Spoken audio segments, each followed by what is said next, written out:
Okay. Hi guys, I'm Tom Ku from TomKuLive, and today I have Hannah, who is the founder of LBank and also the founder of the DEX project. So LBank is a top exchange from China, and DEX is a decentralized settlement platform. And I already interviewed Lois from DEX, and Hannah is actually Lois boss. So let's begin with it. I think that was unnecessary, but anyway. Thank you very much for participating. Okay, can you just briefly introduce, LBank, because it's an exchange, and I think most people will know what an exchange is. But for instance, what is your global position right now, and what kind of innovative features you have, or anything that you can brag about. Yeah. Actually, it's like 4 years ago I entered in the blockchain industry, and at that time I know only Bitcoin. And after 1 year, I'm thinking about exchange is a good idea to start my own business. Mm-hmm. So 3 years ago, I gathering a technology team, all the technology person are from Shanghai Stock Exchange. Mm-hmm. You know that. So. We have such a strong technology team, and then we spend like 1 year to build up the whole system, the centralized exchange system. Mm-hmm. And the challenge for them actually is the wallet system or the public chains. It's easy to use Bitcoin and the Ethereum wallet system, but it's really hard to use other public chain like Neo, Quantum. It's not so good, mm-hmm. and a lot of problem with them. But we finally conquered the challenges, and our exchange is now ranked like top 10 worldwide. Mm-hmm. Mm-hmm. But last year, I'm always thinking about as we store more and more digital assets of our users on our platform, we become ATM of the hacker. You know that? Right, yeah. And it's the same situation in Korea and everywhere. So we are thinking about we should decentralize our exchange. Mm-hmm. And then here comes the DEX project. Mm-hmm. So basically, DEX is the technical provider of LBank. It provides a centralized trading system. Mm-hmm. It also provides a decentralized clearing and settlement system for LBank. Mm-hmm. Mm-hmm. Yeah, but I mean, the hacking, it's not only from the outside, right? I mean, inside hacking is also a huge problem, right? Yes. I mean, do you think with DEX, you think you guys are able to kind of, avoid it? I don't think so, Yeah. actually.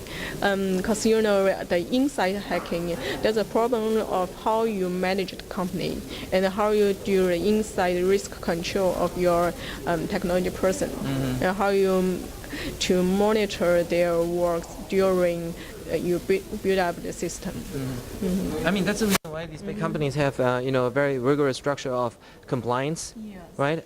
Because I worked at Ernst & Young, a global company, and it was always about compliance, because the biggest risk always comes from inside, not the outside.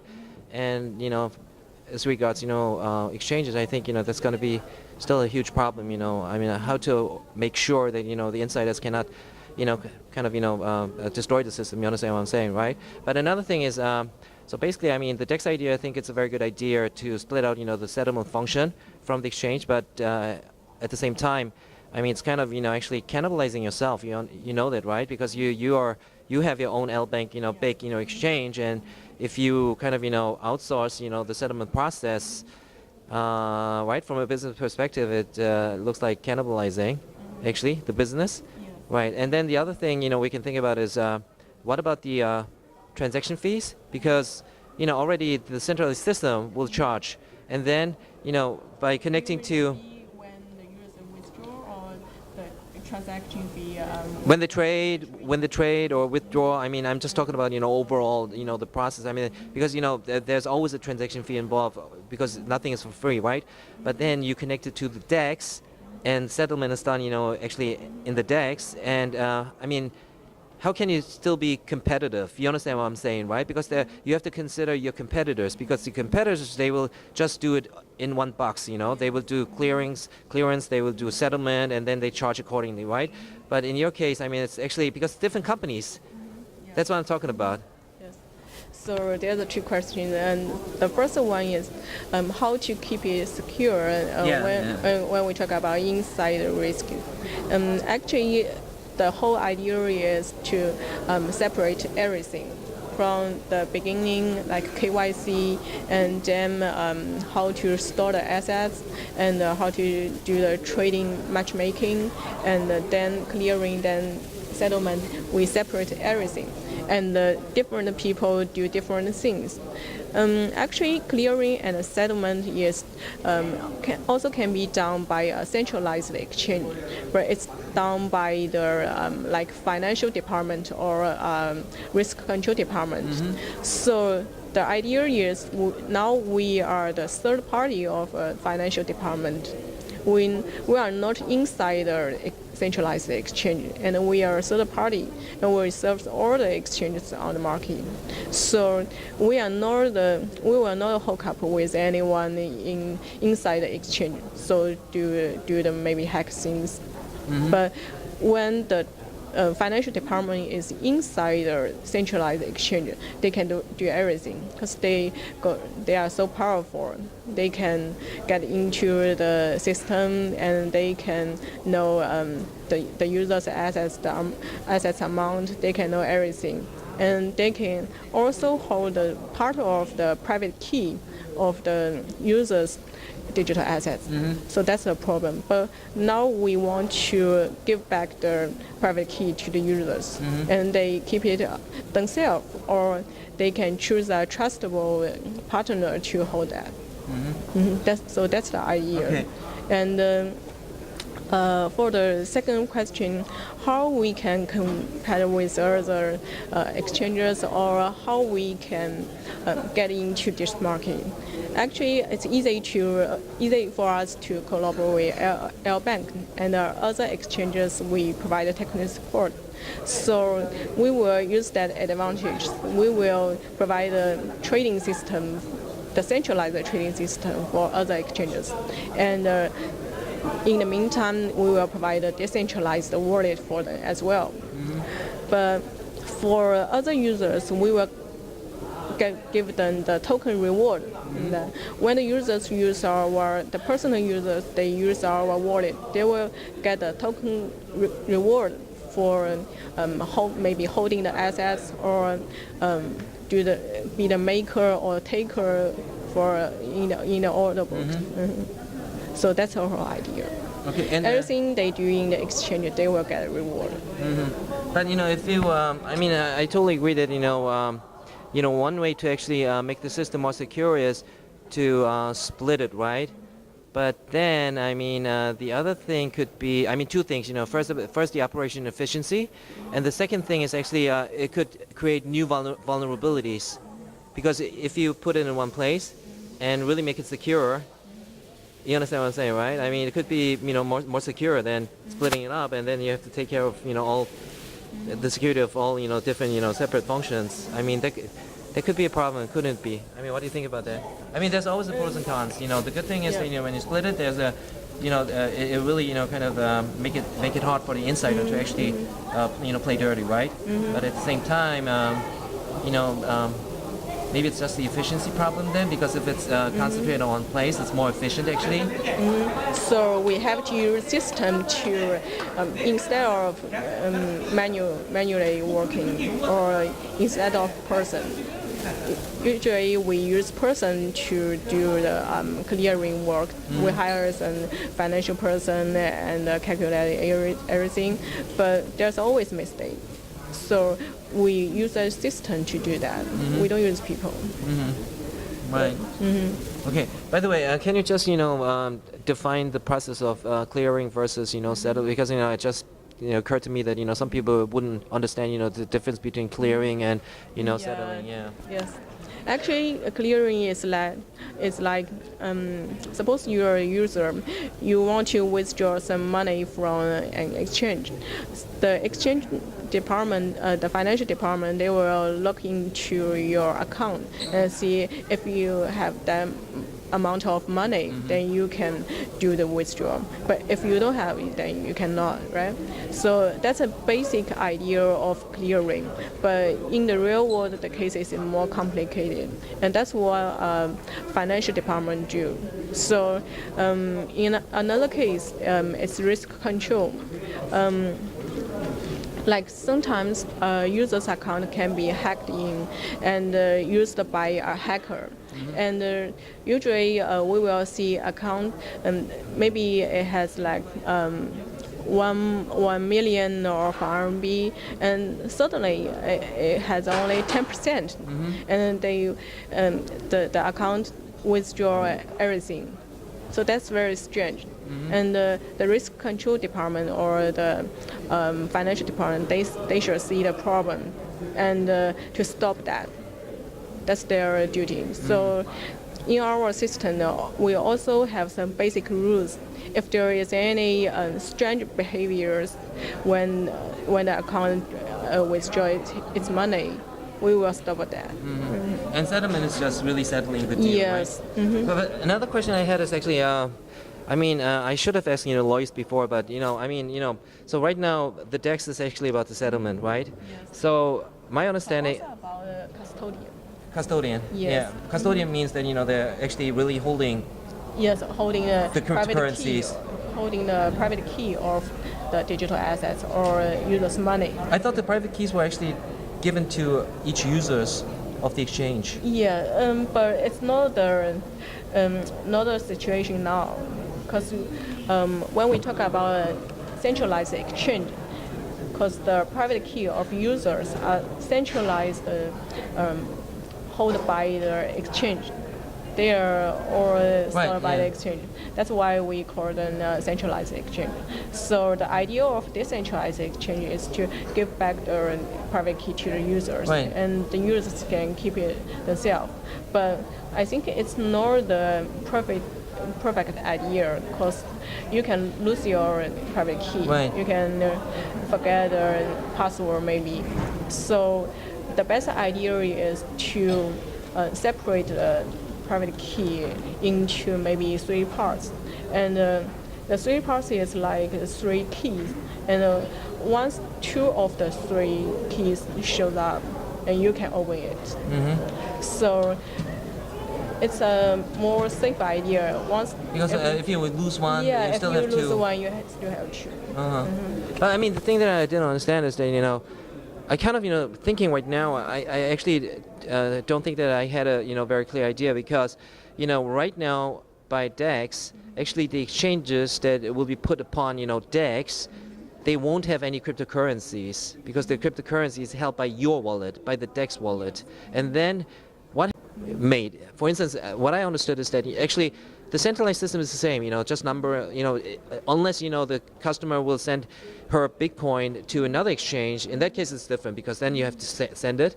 But if it's just within the exchange, it's just a number game, right? I mean, 1 go, -1 +1, like this, right? But what about the DEX? How's the DEX, process, in that transaction? We cannot forbid that. The centralized exchanges, they can also fake the transaction volume, but it do have some cost. So it's not free for them. So basically, it will, to some extent, it can prove that it can forbid the fake transaction volume. But it's not 100%. Yeah, because it's on the blockchain, right? Yes. So everything is recorded, so they cannot lie about it, right? Yes. But what about the wallet? I mean, within a wallet, how does the Bitcoin moves? Because one exchange, okay? I mean, I to you, I sent you, we traded a bit. It's not a Bitcoin being transacted on chain. I mean, on the public chain of Bitcoin. Actually, it's a number on the DEX public chain. And we can see the transaction records on DEX public chain. And every transaction, the fee will charge by the public chain of DEX. That's why we can reduce the transaction fees. Because it's not go through the Bitcoin chain or Right, Ethereum yeah. chain. Yeah, right. Unless you send the Bitcoin to another exchange, Yes. which is not a member of DEX, Yeah, right. right? Okay. So I mean, right now, how do you see the market? Because ICO market is really bad right now, and I mean, there's even a rumor that some people saying that there won't be any ICO anymore. And right now, my impression is that actually ICOs are not definitely ICOs because they're more like private sales, and ICO seems like just for a show. I mean, you're in the market, so what do you think? How about the current ICO market and the future ICO market? I think it's temporary because, you know, in the past 4 years, I've go through the market, the whole market, and it goes up, goes down, and actually you can look into the price of Ethereum because we know each ICO they use Ethereum to gather in the money and to issue their own Right. tokens. Yeah, and. You can see from the price of Ethereum, it shows how crazy the market goes. And when the price goes up, you know everyone is using Ethereum to invest. But when people don't want to invest, so the price is going down. So once the price of Ethereum is stable, it shows the market is calm down, and more people will again they want to invest because the price of Ethereum is already very low, and they can buy Ethereum by fiat at a very low price, and they can invest again but at a very low price. So that's a time the market will goes up again. I think it's like I think it will happen in 1 or 2 years.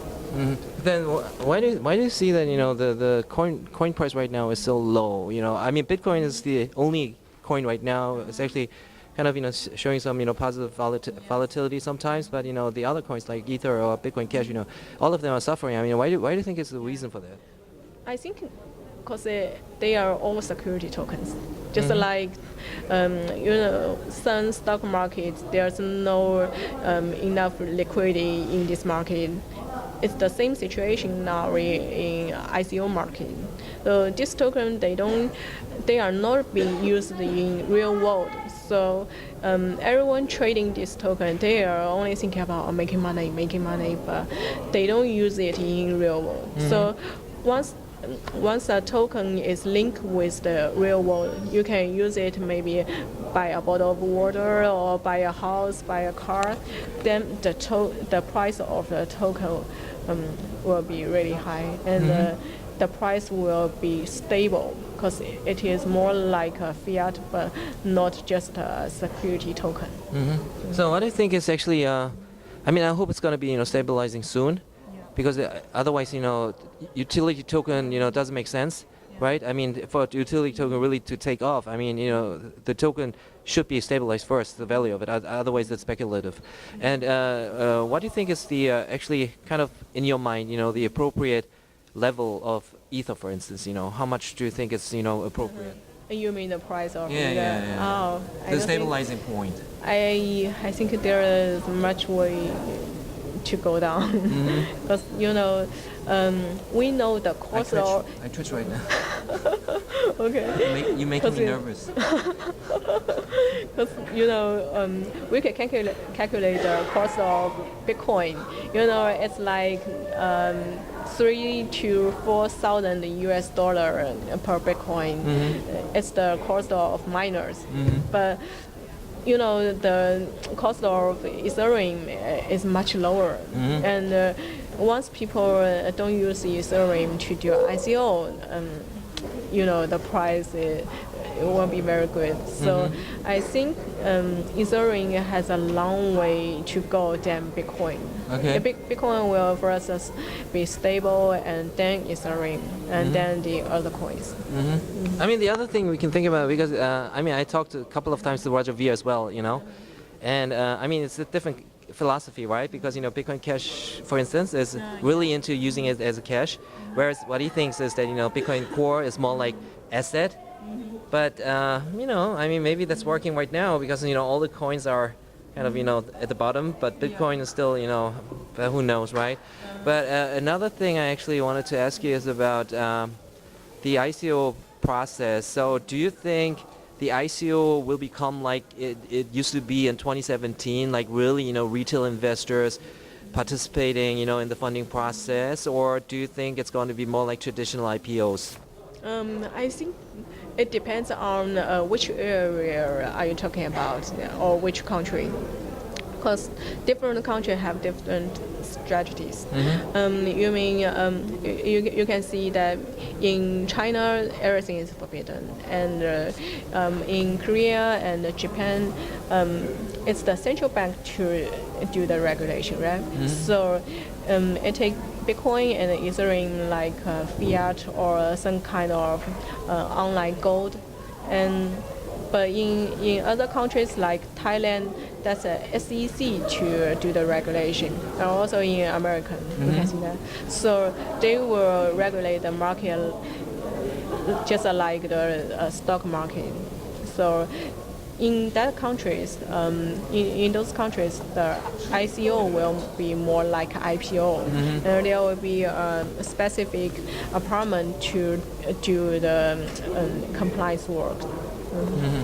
Okay, I may have so many questions, but I'm taking up too much time of yours. What was that about LBank? Yeah, I mean, in case of LBank, so what about the regulation? Because there's no regulation right now, right? So are you self-regulated, and how do you?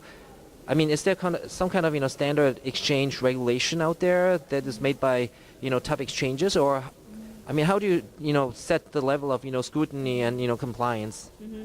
Actually, for exchange itself, it's a complicated question because it's the problem of making money, cost, and self-regulated. So I think before the government regulation come up, the regulation in this industry will be done by some third parties, like some law firm and audit companies. They will do the regulation or due diligence for all these projects, and they are more trustable in this market than exchanges themselves. And what about? I always had this question in my mind, because Binance, or LBank. I mean, they're really huge global exchanges, and I mean, your customers are not only Chinese, right? I mean, there are a lot of foreigners as well, right? I mean, it's really globalized. Why do you think Chinese exchanges are so outperforming in this market? You mean so rapidly? The global market? Yeah. Actually, one reason is the regulation in China is so strict, so Right. they cannot survive only in China. That's why they go abroad and to spread the global market. And another thing is different users are very helpful to the centralized exchanges. Or we can see they can balance each other. They can make the transactions more balanced. Because different users, they have different philosophies on trading. So when all the users hold the same idea, the market it will be looks like just going down or going up. It's one direction. But once different users hold different ideas, the market become complicated and more opportunities to make money. So you guys leverage that kind of feature well? I mean, do you think that's one of the key secrets of your success? Yeah, I think it's one of them. And other features are that we are strong in technology and security, and we list all the best tokens like Filecoin and Zcash. We almost the first exchange to list that coins. So how big is your listing department? I mean, I'm more talking about the evaluation department, because you only want to put on, the good coins. Of course, if a coin is already traded on a very big, exchange, I mean, that's a sign, that's good, right? But it's not definite. It's not definite, right? So you will have your own standard, right? I mean, how big is it? And when you see a potential listing, coin, I mean, how do you make the decision? Actually, in the listed department, there's only 5 people, and they will vote for each project. But besides this team, we will also do the IT security compliance. It's not done by the listing team. It's done by the technical department, and they will look into every code of the contract or the public chain or their wallet. So we will also rely on some third party like law firm and audit companies. Okay, and I mean, right now it seems like a fashion for these exchanges, like Fcoin. I mean, creating their own coin, staking it. Yeah, but you never had that kind of plan in your. No, never. Because they are using the feature money to award their users now. So it's not healthy. Okay, all right. I think that's all I have. Actually, I had some other questions, but I can't think of it. Can we just talk about the last point again? So, I mean, why do you think it's problematic? Because when I, or they have their coins, right? I mean, it's like they are mining it while trading, right? And then they can use it put up as a stake, and then they can use it for voting, which coin to list. And I mean, what is the problem with that? Because I mean, the mechanism itself. Yeah, it's problematic, right? Because if you want to, I mean, from all the other parts, actually, if you want to use it as a voting system, that has the assumption that actually these guys are really experts in assessing, the future potential of a coin, right? I mean, that doesn't make sense. Actually, for Binance, BNB is its token, right? BNB is just like a dividends of the company. Although you can use BNB to vote your favorite project, Right. But it's not useful because most of the BNB are holding by some people centralized.